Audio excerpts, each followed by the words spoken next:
De acuerdo en qué decide. No pisarse, claro.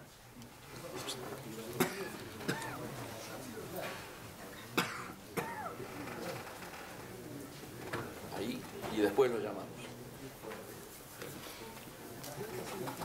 Y ahora sí, exacto. Estos dos son solos. En la mesa, si quieren, nos quedamos nosotros. Mientras está en la mesa, si quieren, nos quedamos nosotros. No, yo no puedo seguir. Digo, porque vos sos vos.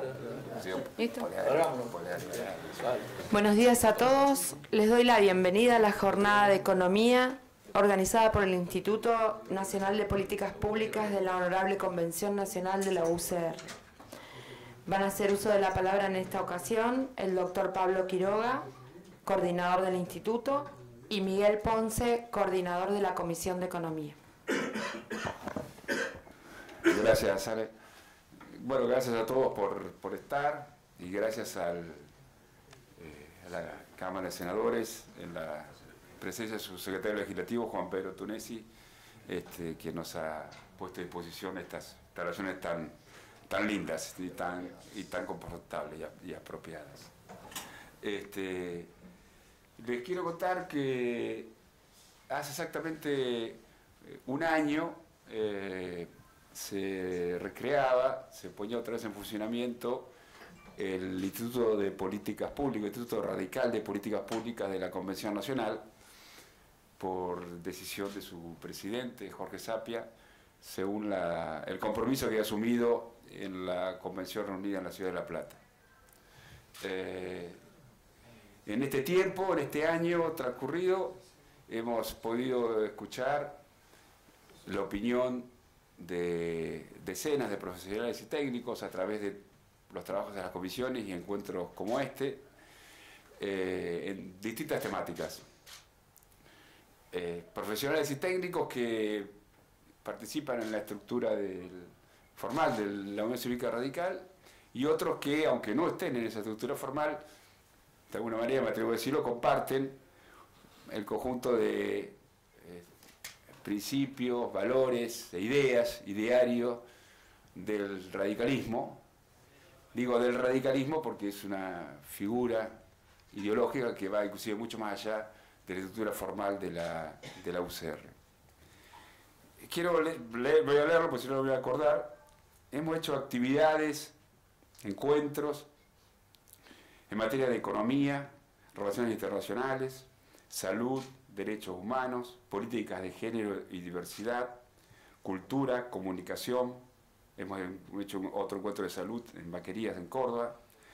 Y hace un mes, la última actividad sobre abuso sexual y lenguaje sexista en el deporte. Y para dar una idea, en este mes que viene ya están previstas dos actividades, una de la Comisión de Derechos Humanos sobre derechos y ciudadanía y otro sobre salud en la ciudad de La Plata. Y además hemos subido a nuestra página de internet del Instituto documentos sobre todos estos temas que acabo de nombrar, además de otros documentos en materia de economía, justicia, medio ambiente, defensa y seguridad. Todos esos trabajos se pueden encontrar, insisto, en la página del Instituto. Como decía antes, en algunos casos se ha malinterpretado las actividades del Instituto, no han sido nunca en contra de nadie, sí a favor de poner por todo lo alto en cada discusión que hacemos la idea de que esto no es un encuentro de una fundación o de una organización no gubernamental, es el encuentro de un partido político que, como decía antes, reúne una serie de valores que le hacen a su razón de ser. Valores que tienen que ver con, en nuestro caso, una idea de un país que pueda dar cabida a todos los argentinos, con políticas de distribución del ingreso más justa y un Estado lo suficientemente fuerte para poder controlar la dinámica de los mercados y no ser al revés, controlado por los mercados. Un Estado que pueda trabajar para el bienestar general, no para el bienestar de las corporaciones. En ese marco, creemos, los que estamos acá, que el Estado debería ser la instancia de la sociedad que más conocimiento reúna y que eso le dé capacidad y fortaleza para poder resistir problemas que no solamente ocurren en Argentina hoy, sino en el mundo entero, que los países compiten a la baja en materia de normas ambientales, normas de tributarias y en derecho de los trabajadores. Solamente un Estado fuerte, con mucha capacidad, con mucho conocimiento, puede ser capaz de dar respuesta desde el punto de vista que yo decía antes. Bueno, yo no voy a describir la situación compleja de la economía argentina que se está dando este encuentro, lo van a hacer los especialistas mucho mejor que yo, pero sí quiero decir que con muchísimas dificultades hemos transcurrido este año, pero también con muchas alegrías, porque, insisto, han sido decenas de personas que han pasado por las filas de trabajo del Instituto, gracias al esfuerzo político fundamentalmente de Jorge Sapia, y el esfuerzo y las ganas, la militancia de tantas y tantas personas que están en posición de mantener, como decía antes, por todo lo alto, el ideario de la Unión Cívica Radical y de quienes comparten valores humanos, sociales, ideológicos, que hacen a la razón de ser de la Unión Cívica Radical. Así que yo quiero agradecer, además, particularmente, por supuesto, a Miguel Ponce, que es el coordinador de la Comisión de Economía, a toda la comisión y a dos personas que han trabajado codo a codo con él, que son Carlos Pérez Grecia y Luis Menucci, que se han puesto al hombro esta actividad, y gracias a ellos podemos salir adelante y poder realizarla. Así que tengan una buena jornada, una buena participación y un buen debate. Gracias.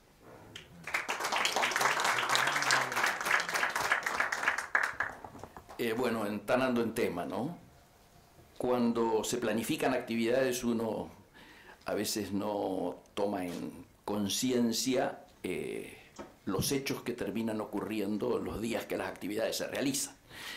Y hoy tenemos dos situaciones puntuales muy particulares. Se está yendo la misión del Fondo Monetario Internacional después de su primera visita de control y han aparecido nuevos números de la actividad económica, en particular de nuestra balanza comercial, que es una de las preocupaciones que lógicamente la vamos a tocar en el último panel, que vienen a traernos más preocupación, porque lógicamente todos tienen en claro que en esta situación de endeudamiento, posiblemente uno de los temas más graves de la economía argentina hoy y más difíciles de resolver,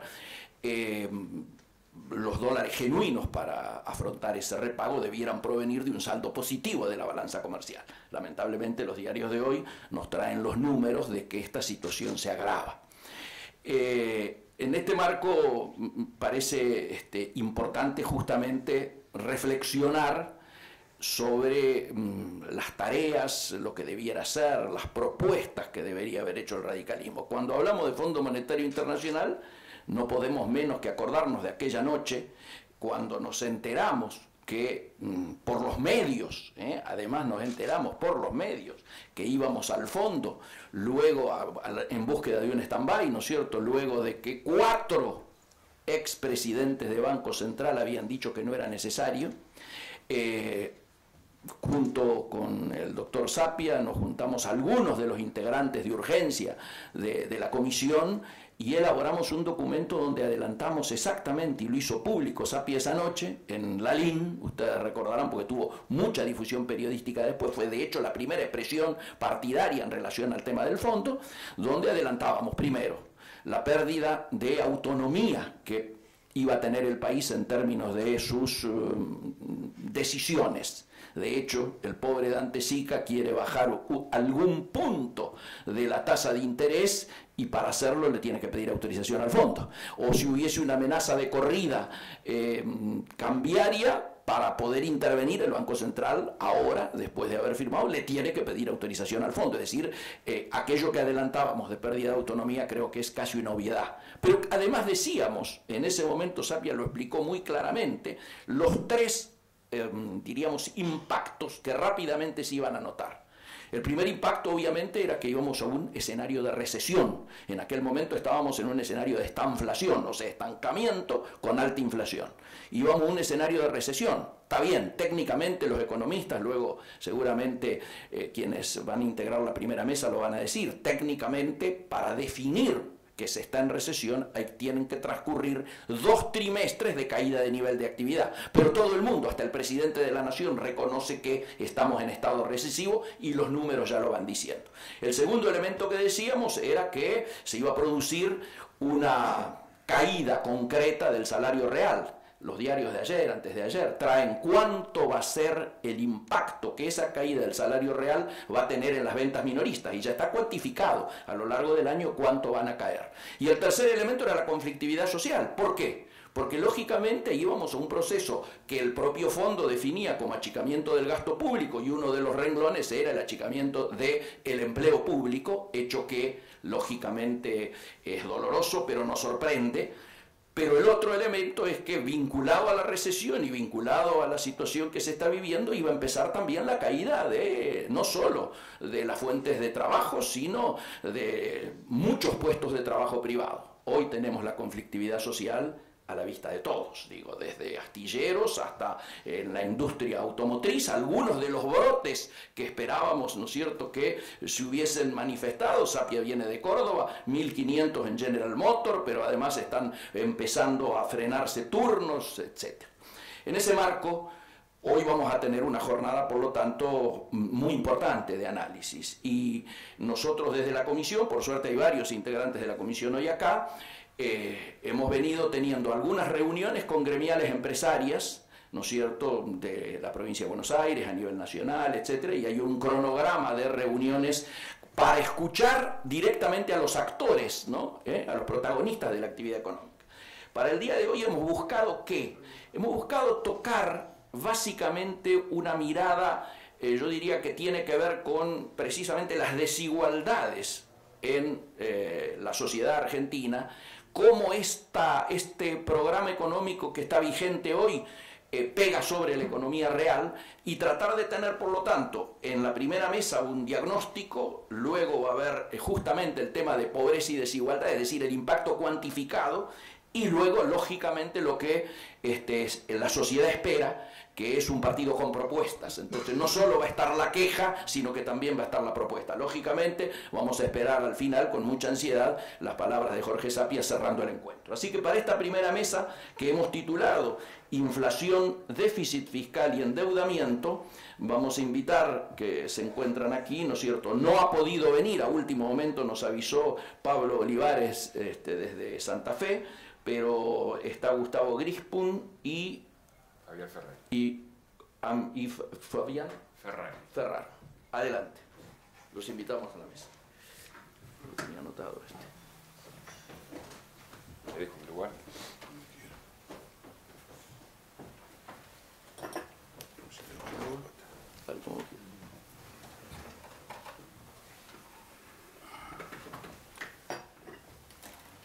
Se dice, han puesto. La idea es hacer algo dinámico, ¿no es cierto? No una diríamos, exposición tipo clase, tipo docente, sino que podamos darle algún dinamismo. Por lo tanto, yo diría, empiecen haciendo cada uno de ustedes el encuadre, y luego iríamos a algunas preguntas que, digamos, surgen de la propia realidad y la propia sociedad, y comenzamos el intercambio, ¿sí? Bueno, yo tenía la idea que éramos 3 en el panel, y justamente por eso la idea era poder entonces hacer una cuestión más conversada, digamos, sobre la base de preguntas, y no hacer exposiciones magistrales que seguramente, seguramente se pueden estar repitiendo, se podrían estar repitiendo. Pero ante la circunstancia de que me toca a mí abrir, lo que voy a hacer es plantear algunos temas, y en todo caso después vemos si hay o no preguntas con las que interactuar.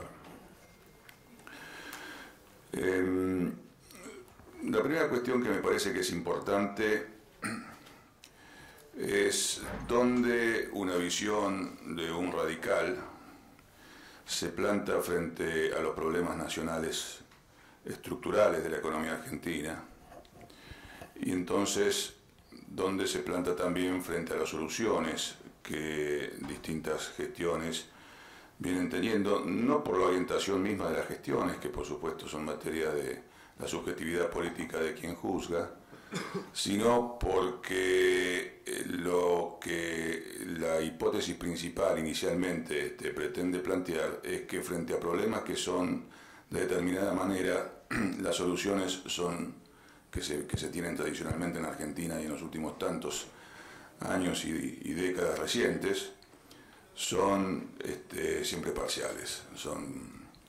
Frente a problemas estructurales nos encontramos frente a la manifestación de desequilibrios macro en la coyuntura, que en algunos casos trascienden la coyuntura inmediata, pero que no dejan de ser coyunturales, y las soluciones que terminamos inclinados a atender por necesidades de la inmediatez y de la urgencia, no terminan nunca de atender los problemas de fondo. Me parece que es importante poner esto en encuadre inicialmente, no quiero ser con esto profesoral, digamos, pero me parece que es importante mencionar dos o tres características sustantivas de la estructura económica argentina. La primera, que todos creo que hemos escuchado alguna vez, es que la economía argentina es lo que se denomina una economía dual. El dualismo en realidad era bastante más característico en los años 60-70, cuando ese dualismo era claramente manifiesto, porque los términos del intercambio mundial, del intercambio comercial, tenían menos diversificación de productos, el desarrollo tecnológico no era el que es en estos tiempos, y claramente, digamos, había una diferenciación entre aquellas producciones de perfil primario y aquellas de perfil más industrializado, y claramente esto también alineaba el comercio mundial y alineaba los bloques políticos, alineaba la geopolítica de alguna manera también, de forma concomitante. Pero la dualidad en la economía argentina, que digo esto más allá de que sea historia ya de medio siglo, porque lamentablemente en la estructura económica argentina aquellas características siguen tan presentes como hoy como entonces. Seguimos manteniendo una economía de carácter esencialmente dual, con poco desarrollo estructural como integración económica. Los desarrollos han sido más puntuales o de enclaves más específicos, algunos importantes, ciertamente, pero que tiene macroeconómicamente un funcionamiento similar todavía entonces. Y esto es un primer sector de alta productividad, de alta competitividad internacional, productor de divisas, propulsor de mano de obra, que es el sector primario. Y un segundo sector, por supuesto que hoy el principal es el tercer sector, que es el de servicios, y un segundo sector que es de baja productividad histórica, y la preocupación es que es de productividad decreciente a través de todos estos años, consumidor neto de divisas y alta velocidad, inclusive con una elasticidad tal que requiere más divisas que proporcionalmente va creciendo su producto bruto, y tomador de mano de obra. Por lo tanto, esta dualidad genera dos características también igualmente estructurales. La primera, que aquellos productos que surgen del sector competitivo, que es el primario, compiten directamente con los consumos básicos, porque se trata de alimentos. Por lo tanto, generar fuertes incentivos a la producción de divisas a través del sector competitivo internacionalmente genera una disrupción importante, generalizada, sobre el consumo y sobre el estado de bienestar general de la población. La segunda característica que comentaba en este sentido es decía, compite la exportación con la producción, y la segunda característica es que esto tiene baja densidad de valor agregado. Digamos, claramente hay largos argumentos y desarrollos importantes, inclusive sobre la posibilidad de incorporar valor agregado, pero básicamente son sectores de menor densidad de valor agregado y son sectores que en los términos de intercambio son perdidosos en los términos de intercambio en aquellos años, y lo son mucho más ahora cuando los términos de intercambio incorporan a los productos de carácter tecnológico. Ahí está, Ciara, sí. Sí. Por favor.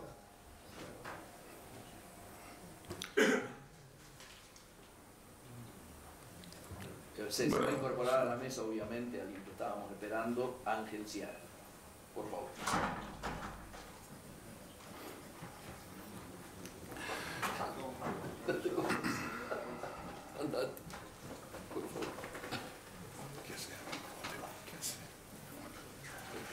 Bueno, perdón por la interrupción. Decía yo entonces, esto trae, por supuesto, dos características también principales que afectan el comportamiento de la economía ya más en la coyuntura. La primera es que da una estructura particular a la balanza de pagos.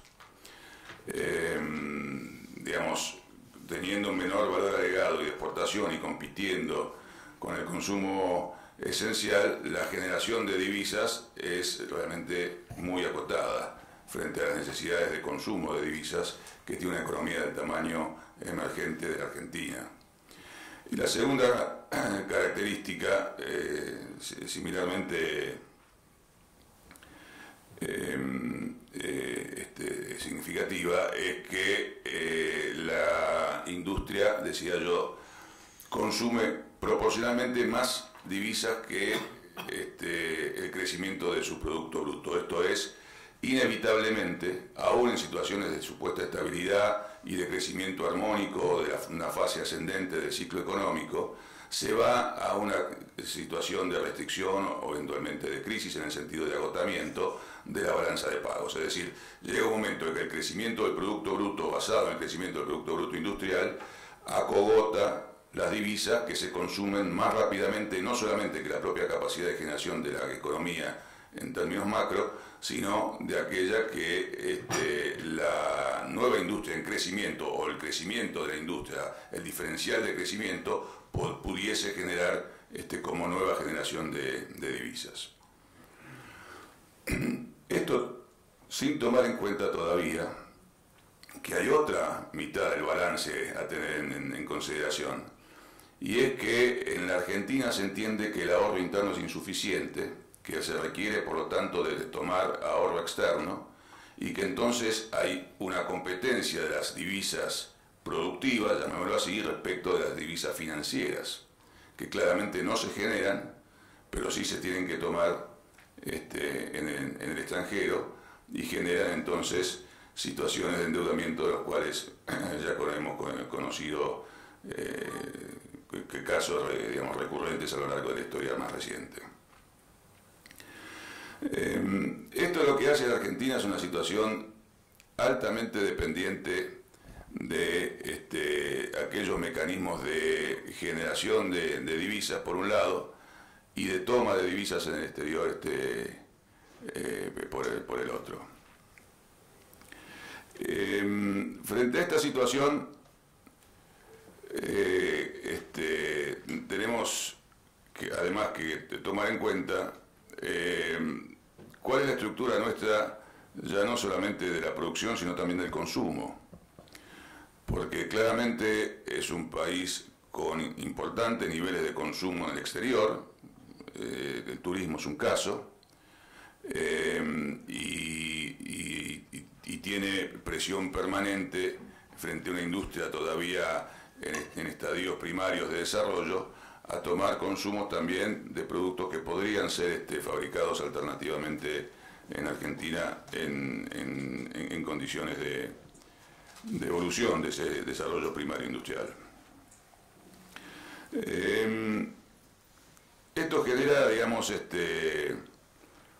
condiciones de balances estructurales sobre la balanza de pagos y la necesidad de divisas.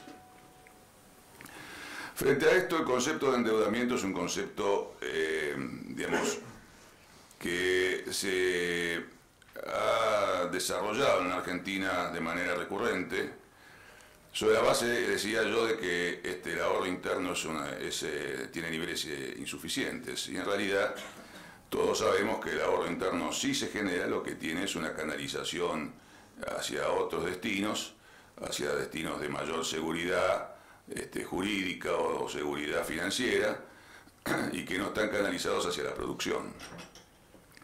Y entonces el problema empieza cada vez a agrandarse un poquito más, a hacerse cada vez un poquito más gravoso. Frente a estas circunstancias, ha habido básicamente dos líneas de pensamiento frente a esta caracterización genérica de problemas. El problema, por supuesto, es bastante más complejo. Esta es una descripción muy burda, muy inicial, simplemente para poner en contexto la conversación. Pero, digamos, ha habido dos líneas principales de razonamiento frente a esto. Aquellos que sostienen que, bueno, hay que tomar el endeudamiento externo y generar las condiciones como para eventualmente poder generar los equilibrios necesarios para traer todo el capital financiero necesario por endeudamiento, hasta tanto esto se radique en inversión y eventualmente genere un efecto, digamos, de desarrollo por derrame, y que básicamente en esa concepción sostienen la importancia de la participación relativa primordial del sector privado, y aquella otra línea de pensamiento, diría yo, que básicamente sostiene que estas grandes asimetrías generan condiciones que son insuperables para que el sector privado, en un juego más libre mercadista, pueda generar efectos sobre el desarrollo. Por supuesto que digamos que sí, en términos de eventuales de estabilidad de la coyuntura, pero digamos como elemento motriz de un sendero de desarrollo, y que requiere esto entonces la intervención, la guía, la orientación de un mecanismo de incentivos y desincentivos desde el Estado. Los primeros tienen una orientación más hacia el mercado externo y a disminuir el mercado doméstico para tener mayor capacidad de generar los excedentes que eventualmente pudiesen atender la capacidad de repago del endeudamiento a tomar. Los segundos entienden que hay que desarrollar los mercados del mercado doméstico, que es estratégico hacerlo, y que sobre esa base entonces sí se puede tomar endeudamiento y poder digamos, tener una situación de repago más consolidada. Bueno, estas son las dos grandes concepciones que conocemos, que se sabe que existen.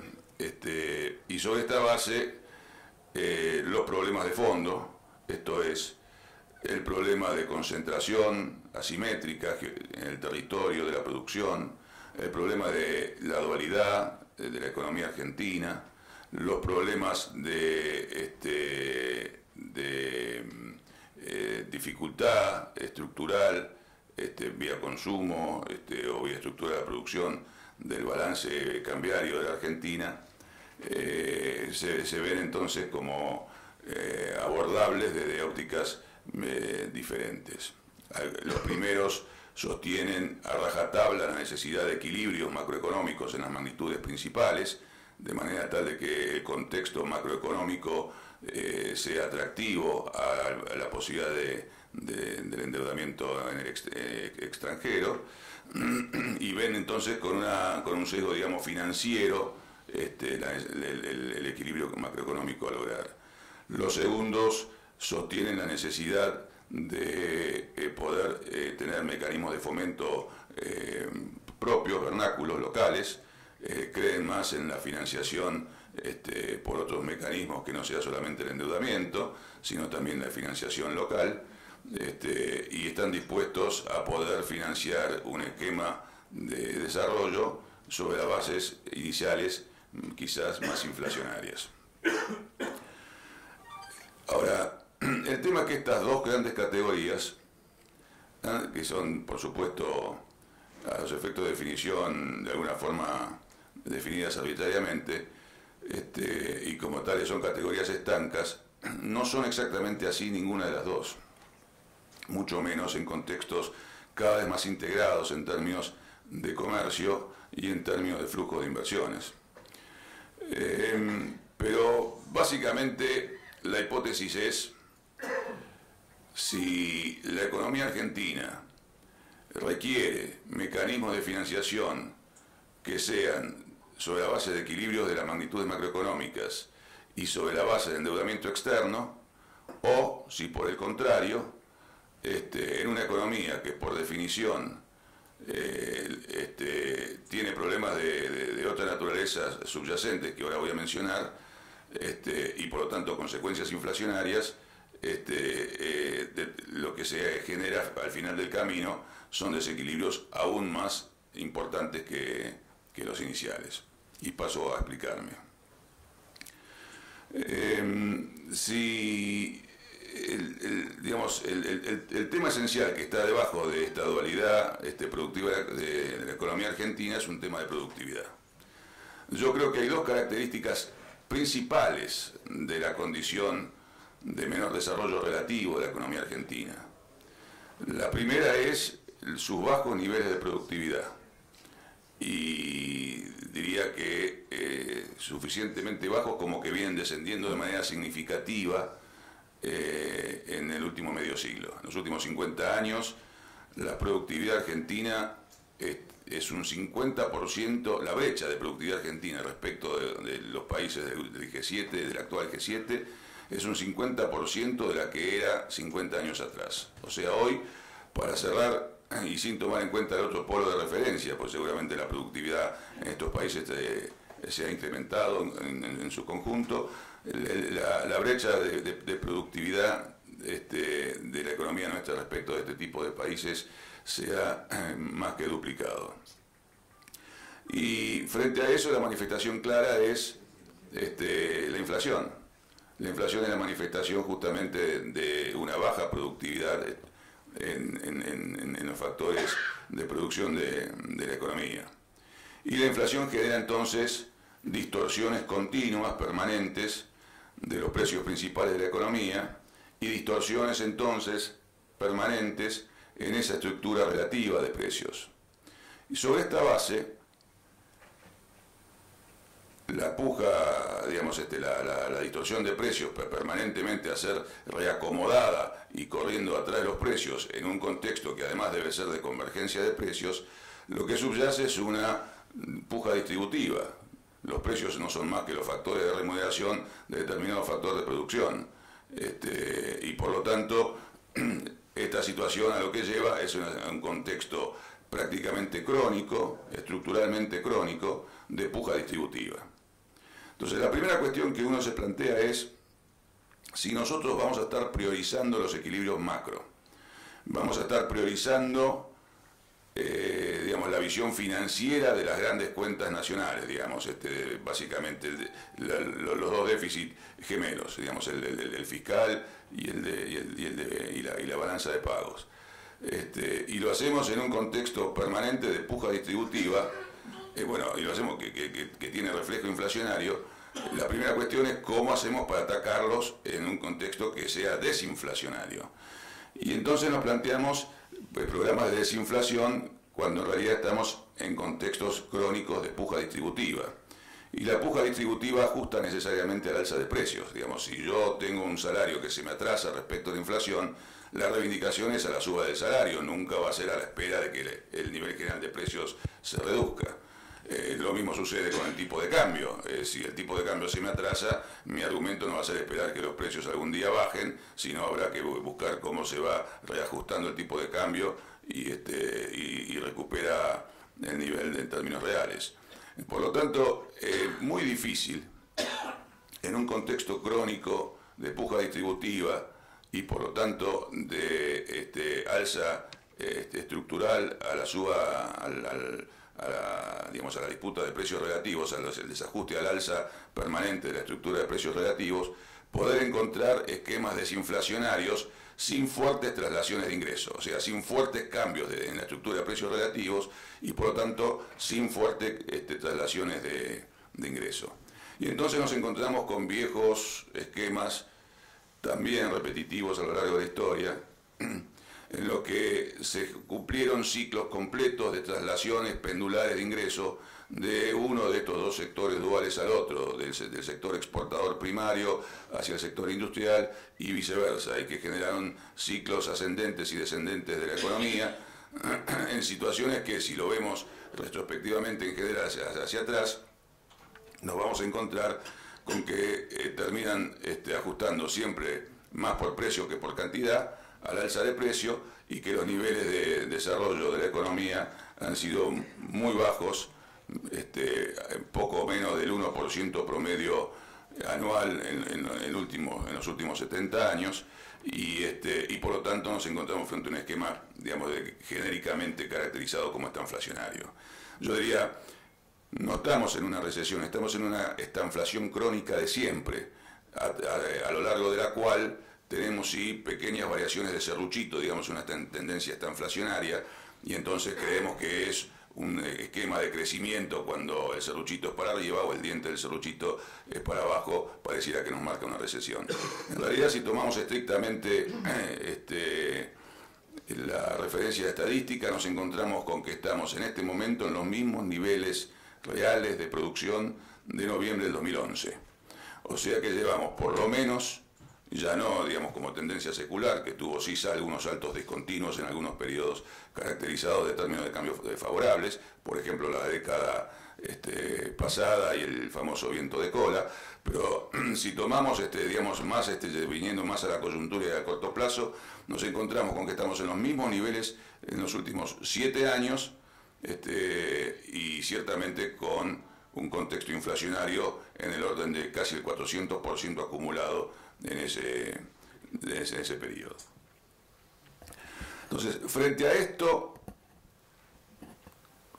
nosotros encontramos visiones que yo entiendo son visiones que aplican a la inmediatez de la urgencia y no atacan al problema de fondo. Esto es, entiendo yo que es muy difícil, por el motivo que mencioné y la puja distributiva que subyace a toda esta descripción, es muy difícil, por ejemplo, tomar como válida la aseveración, que es un precepto político, de política económica me refiero, de la gestión a partir del 2015 a esta parte, de que la inflación, el combate a la inflación es un requisito del crecimiento.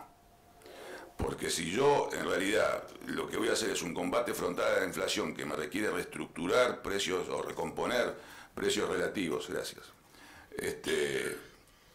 y lo hago sobre la base de la estructura de los niveles de crecimiento, de los niveles de actividad vigentes, sabiendo que esa recomposición de precios relativos me significa eventualmente uno de los traslados de ingresos en alguna dirección del péndulo que también mencionamos recién, que esto a su vez puede generar un efecto de menor crecimiento o eventualmente de caída circunstancial en el corto plazo o en el horizonte de los próximos 2 años. Esto es, si tengo que generar las divisas para recomponer una situación de desequilibrio de avanza de pagos y tengo que generar un tipo de cambio alto, castigar por lo tanto el salario real en dólares, y ahí se cobran pesos, pero trasladar ingresos hacia el sector primario exportador, bueno, entonces voy a generar un movimiento del péndulo y los reclamos pertinentes seguramente me van a hacer presión para que el péndulo vaya en dirección contraria. Esto es muy difícil un esquema de esta naturaleza en un contexto de continuidad de la estanflación. Es como querer tapar una superficie grande con una manta corta, puedo tapar de un lado y se me destapa del otro. Lo que digo que los planes de desinflación en Argentina no han contemplado sistemáticamente, para encontrar alguna referencia histórica, muy orgullosamente debo decir que la tenemos nosotros hace ya más de medio siglo, ¿no? Y se remonta a la década del 60, necesariamente, a mi modesto entender, tienen que ser acompañados por un programa de crecimiento. Y ese programa de crecimiento permite entonces que esta puja distributiva se acomode mejor. ¿Por qué? Porque parte de la distribución que se puede estar generando ya se va a estar haciendo sobre niveles incrementales y no sobre la misma estructura de nivel de producción preexistente. Y esto me lleva a otra reflexión más en este sentido. Si este es el esquema, si la desinflación o el combate a la inflación en la Argentina se tiene que hacer pari passu con niveles con políticas y programas de crecimiento, necesito una base de sustentabilidad para acomodar en el camino la convergencia de los precios relativos, cuya estructura voy a estar modificando, justamente en dirección de una convergencia. Y por lo tanto necesito de algún tipo de consenso de los factores de la producción. Por lo tanto, cuando desde la política, que algunos interpretaron como parte argumental uno de los puntos de agenda de la vieja política, que parece que al fin y al cabo no era tan vieja a juzgar por los resultados de la nueva, argumenta sobre la necesidad de un gran consenso, un gran entendimiento, no solamente de la política, sino con los factores de producción.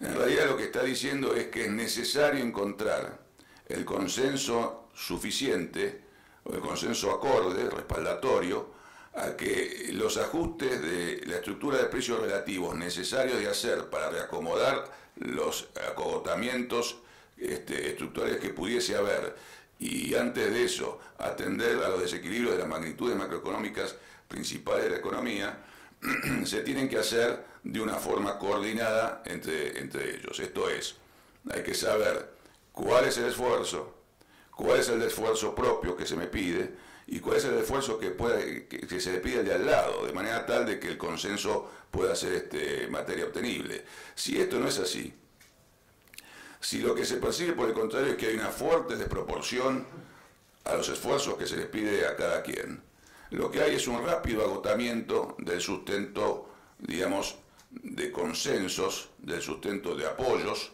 por no decir estrictamente político, que puedan tener los programas de ajuste. Y entonces aparecen programas de ajuste que son fútiles, que son cortitos, que duran un año y medio, 2 años, y que si no lo hacen con estos periodos y se prolongan a lo mejor un poco más, y los ha habido, lo hacen sobre bases de fuertes modificaciones coercitivas de algunos de los precios de esta estructura de precios relativos. Y eso también genera, quizás no un agotamiento de corto plazo, pero fuertes presiones, porque estos precios normalmente se desacomodan en magnitudes mucho mayores. Es el caso, por ejemplo, de la convertibilidad o, para no entrar en casos extremos, los casos repetidos, recurrentes, venimos de uno ahora mismo, de atrasos de tipo de cambio como anclaje al proceso desinflacionario.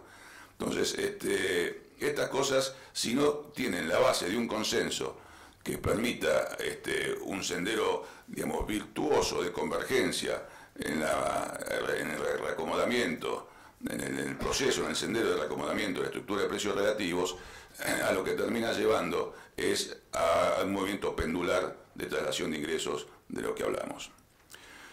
Bueno, sobre esta base, digamos entonces, para venir a la coyuntura más pura y dura, digamos, ¿no?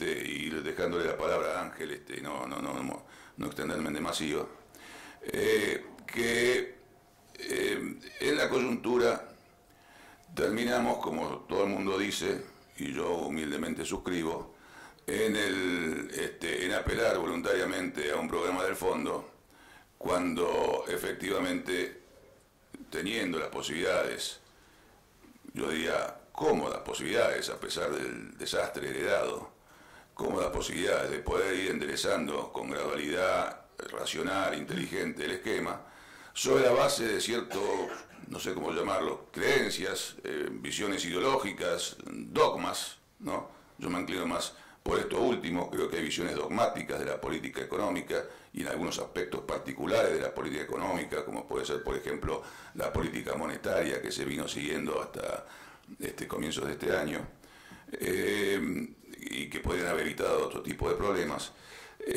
Podríamos haber tenido quizás la posibilidad de que las dos grandes preocupaciones que se heredaron, que era recomponer el nivel de reservas, que en términos de libre disponibilidad estaban virtualmente agotadas, y recomponer una estructura de precios relativos que estaba recalcitrantemente desarticulada y descompensada, se podría haber hecho de una forma quizás más armoniosa si no hubiese regido esta visión, yo diría, la entiendo legítima políticamente por diferenciación, pero claramente ineficaz, por decirlo de una forma no política, de descartar mecanismos más políticos de consenso, donde este reajuste especialmente sobre la estructura de precios relativos que había que hacer, hubiese tenido quizás algún respaldo y alguna perdurabilidad, algún contexto de gobernabilidad que finalmente no tuvo. Por el contrario,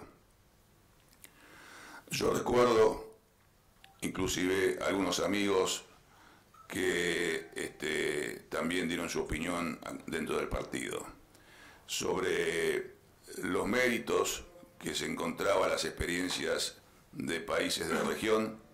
Se citaba el caso de Chile, de Perú, de Colombia, y se hablaba sobre casos en otros lados, particularmente la referencia del modelo australiano, que también tomó el oficialismo del PRO, digamos, como una referencia genérica de estudio, respecto de lo que se denomina el esquema de metas de inflación. Y el esquema de metas de inflación requiere lo que requirió de tener, prácticamente resume a la tasa de interés la unicidad del instrumento a manejar, y requiere, por supuesto, que el mercado de capitales sea perfectamente fluido y, por lo tanto, perfectamente libre o tan libre de movimientos como las regulaciones a remover lo permitan, y que la flotación sea lo más limpia posible. Y así se instauró, después de un periodo inicial de ajuste, de recuperación del tipo de cambio que se consideró necesario hacer de un principio, fundamentalmente porque había que regularizar el tema del default marginal técnico, marginal en magnitud, que quedaba pendiente, porque había que recuperar a los mercados de capitales como una fuente de financiamiento temporaria del programa que estaba por venir. Bueno, en realidad, algunos dijimos entonces, lo escribimos inclusive también, que el esquema de metas de inflación a tomar en cuenta era el que para el caso argentino era más relevante, era el de Brasil. Y en Brasil lo que había terminado de suceder, o lo que sucedió, es que se estructuralizó niveles altísimos de tasa de interés. Y esto generó no solamente digamos, problemas con los niveles de actividad, sino generó también que Brasil enfrentara marginalmente algunos problemas de endeudamiento que estructuralmente no tiene, que no había tenido en el pasado previo, que en el caso de Brasil se pueden atender porque recibe un fuerte influjo de inversiones de manera permanente que Argentina no recibe. Creo yo más, si se me permite una interpretación, creo que los problemas políticos que sufrió Brasil, que por supuesto después tuvieron vertiente autónoma con el tema vinculado a la corrupción, pero en el tema particular de la destitución de Dilma, empezaron sobre la base de la fuerte recesión que Brasil sufrió luego de que se internalizó, se estructuralizó estos niveles de tasa de interés, y que fueron de más del 10 puntos del Producto Bruto en apenas 3 años. Bueno, el esquema de metas de inflación en Argentina generó lo que generó, voy redondeando acá, y particularmente un nuevo Frankenstein que se nos metió en la casa y que se llama Levax. Esto es una bomba de tiempo, son vencimientos en el muy corto plazo de magnitudes desopilantes. y que generan la friolera de magnitudes desopilantes. Estamos hablando de 60.000 millones de dólares de stock. Estamos hablando de que se cuatruplicó el stock de Levax en apenas 2 años y moneditas. Es decir, la velocidad de crecimiento fue monstruosa, descomunal. El argumento formal era que la contrapartida de esta en el balance del Banco Central era tener reservas en el activo. Y todos sabemos que las reservas son reservas, que no son todas son de libre disponibilidad, y que inclusive las de libre disponibilidad en cualquier situación fluyen, como sucedió, pero el stock de Levax está ahí. Entonces, aquello que era, digamos, un elemento de regulación monetaria, se abrió como un elemento de inversión financiera, generó las volatilidades que generó, y hoy es una espada de Damocles que cuelga sobre el esquema cambiario. Por lo tanto, a lo que voy es, hice hincapié en las cuestiones de orden estructural, no entré de lleno en las cuestiones del problema del fondo, me parece que puede ser útil hacerlo después si hay preguntas y respuestas. Pero lo que quiero dejar como cierre es que no solamente se atendió la coyuntura, sin atender en paralelo problemas digamos, desafíos de crecimiento o de los problemas estructurales de la economía argentina, sino que se hizo además con fuertes inconsistencias en el programa de corto plazo. La resultante de esto fue que si el programa de corto plazo no funcionaba, y no funcionó por sus propias inconsistencias, los problemas estructurales quedan cuando no se agravan, y entonces nos encontramos con que terminamos en un escenario similar en los problemas que teníamos heredados, por lo menos en sus resultados. La estructura de precios relativos no está tan distorsionada como a diciembre de 2015, pero los niveles inflacionarios que eso provoca son similares, con similares niveles de actividad. Desde diciembre de 2015 a junio pasado, es decir, hace 2 meses atrás, el nivel de actividad disminuyó 1.2%, o sea, prácticamente está estancado. Nos encontramos con que los problemas que se argumentaron atacar no han sido atacados y que tenemos nuevos y de magnitud. Básicamente, una estructura distributiva mucho más regresiva que hace 2 años y pico atrás, y fundamentalmente niveles de endeudamiento que primero se argumentaron que no eran peligrosos como stock, aunque venían creciendo muy rápidamente, y que siempre terminan siendo peligrosos también como stock, porque